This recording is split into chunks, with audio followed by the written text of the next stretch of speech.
Mi chiamo Carla Diamanti, sono una giornalista italiana, sono specializzata in giornalismo di viaggio e di cultura, ma sono anche un'autrice di guide di viaggio, soprattutto di monografie e ultimamente di un libro che racconta della Via della Seta seguendo Marco Polo e il suo milione.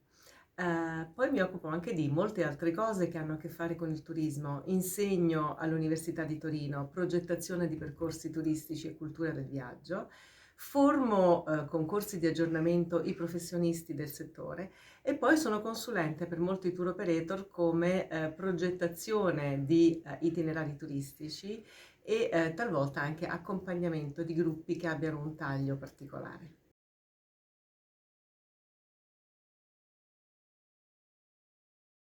La cosa che ho imparato in questi anni è che noi, soprattutto freelance, dal punto di vista delle testate giornalistiche e anche delle case editrici, e in qualche maniera tutti gli autori che non sono sotto contratto sono dei freelance in qualche modo per le case editrici, non abbiamo molta voce in capitolo, nel senso che dobbiamo attenerci a dei contratti prestabiliti che decidono quali sono le percentuali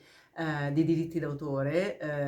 che ci vengono riconosciute, tranne che quando cediamo i diritti d'autore. Quindi le cose che ho imparato è che, la cosa che ho imparato soprattutto è che bisogna tenere conto della propria esperienza, imparare in qualche maniera che bisogna inserirsi all'interno di un contesto già strutturato e quando è possibile provare a negoziare. Naturalmente questa negoziazione può essere fatta più facilmente quando si ha a che fare con un editore di piccole dimensioni, perché con gli editori di grandi dimensioni non c'è niente da fare e lì bisogna puntare esclusivamente sul fatto che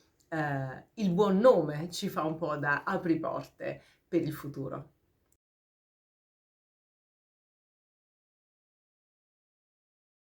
Beh, nel corso degli anni l'esperienza insegna come in qualunque altro settore, naturalmente, e l'esperienza mi ha insegnato appunto a cercare di capire prima quali sono le condizioni contrattuali e a non accettare qualunque cosa. Accettare qualunque cosa deve comunque apportarmi un beneficio, se non in termini di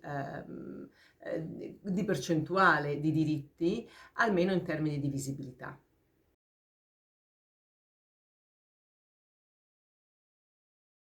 Per quanto riguarda il digitale, che è una grande sfida, una grande scommessa, una grande opportunità, va a mio parere regolamentato in maniera più rigida, perché è impossibile difendere i propri diritti d'autore così come adesso il settore è regolato, cioè non è in qualche maniera regolato, quindi mi è già successo più volte che alcuni miei testi siano stati presi e riprodotti da qualcun altro senza che quest'altra persona avesse citato la fonte. Quindi è un groviglio ed è un universo abbastanza difficile da regolamentare, però se ci fossero degli appigli legali che ci consentano comunque di avere la possibilità di difendere i nostri diritti nel momento in cui ci accorgiamo che qualcuno ha rubato il nostro lavoro, perché si tratta di questo, almeno, come dire, saremmo un pochino più protetti. Nella giungla avremmo un'arma in più per poterci proteggere, invece così c'è la giungla e basta.